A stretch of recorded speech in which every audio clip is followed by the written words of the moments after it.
ఇంకొక లైన్ కూడా చెప్పేస్తున్నాను ఆల్రెడీ రామ్ చరణ్కి ఇలా వెళ్ళదు అంటే ఇంత మనం ఇలా వెళ్తున్నాం డైరెక్ట్ గారు నెక్స్ట్ ఏంటి మన పరిస్థితి అన్నారు. దీని బాబు తీద్దాం బాబు అని చెప్పారు. హలో గైస్, మరి చూసుకుంటే RC-17 యొక్క చాలా డీటెయిల్స్ అయితే బయటకు వచ్చాయి. యాక్చువల్లీ ట్విట్టర్లో ఒక పేజ్ ఉంది గైస్, రాజేష్ మన్నే అని చెప్పి. సో ఆయన చెప్పినవన్నీ మ్యాక్సిమం జెన్యూన్ అప్డేట్స్ ఇస్తాడు మనకి. సో మ్యాక్సిమం ఆయన చెప్పినవన్నీ చాలా ఒరిజినల్గా ఉంటాయి అన్నమాట. ఎక్కడ కూడా ఫేక్ అనేది ఉండదు. పెద్ద వాళ్ళతో కాంటాక్ట్స్ ఉంటాయి. ఆ ఇన్ఫర్మేషన్ అంతా మన ట్విట్టర్లో పెడతా ఉంటాడు. సో మనలో కొంతమందికి తెలియదు కాబట్టి అది నేను మీ దగ్గర తీసుకొస్తున్నాను అనమాట. సో వీలైతే కింద హైప్ ఉంటుందో హైప్ బటన్ కొట్టండి. సో వివరాలు వెళ్ళిపోదాం. ఫస్ట్ లైన్ ఇక్కడ మీరు పెట్టేస్తున్నాను చూడండి. ఫస్ట్ లైన్ ఏమంటున్నాడంటే ఇదొక పీరియాడికల్ మూవీ కాదు. పీరియాడికల్ మూవీ కాదు అంటే దాని ఉద్దేశం ఏంటి అంటే ప్రజెంట్ టైం లైన్లో జరుగుతుంది. సో ఇప్పుడు ఏదైతే ఇప్పుడు 2024, 2025, 26 ఈ టైం లైన్లో ప్రజెంట్లో జరిగే స్టోరీ. ఇప్పుడు మీరు రంగస్థలం అనే సినిమా తీసుకుంటే 1980 ఆ కాలంలో జరిగే స్టోరీ. పెద్ది 2008, 2007 ఆ కాలంలో జరిగే స్టోరీ. సో RRR 1920 సో ఆ కాలంలో జరిగే స్టోరీ. సో అట్లాగా చరణ్ గారి మ్యాక్సిమం అన్నీ కూడా ఇప్పటి వరకు కూడా చూసుకుంటే అన్నీ కొంచెం చరిత్రలో జరిగిన సినిమాలను తీసుకొచ్చి మనకు చూపించడం జరిగింది ఆ టైం లైన్లోవి. But for the first time Sukumar garu ఏంటి అంటే ఆయన ఈ ప్రజెంట్ టైం లైన్లో ఉండే ఒక స్టోరీని రాసి దాన్ని చరణ్ గారితో తీస్తున్నారనమాట. So which is interesting, risky కూడా. ఎందుకంటే ఇప్పుడు ప్రజెంట్ టైం లైన్లో పెట్టి తీశారనుకోండి ప్రతిదీ కన్విన్స్ చేయాలి ఆడియన్ని. సో వాళ్ళు ఎక్కువ లాజిక్స్ వెతుకుతారు. సో చాలా ఉంటాయి, బట్ అన్నింటినీ కన్విన్స్ చేసుకుంటూ పోవాలి.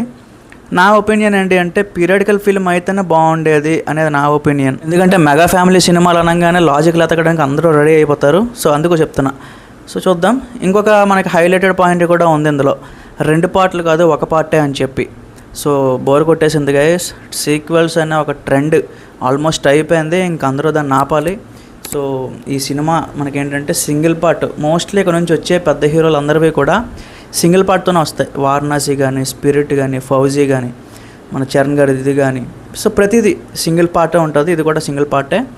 ఇంకొక హైలైటెడ్ పాయింట్ ఏంటి అంటే ఇది మెయిన్ థింగ్, DSP లేకపోవచ్చు అని క్లియర్గా చెప్పేస్తున్నాడు.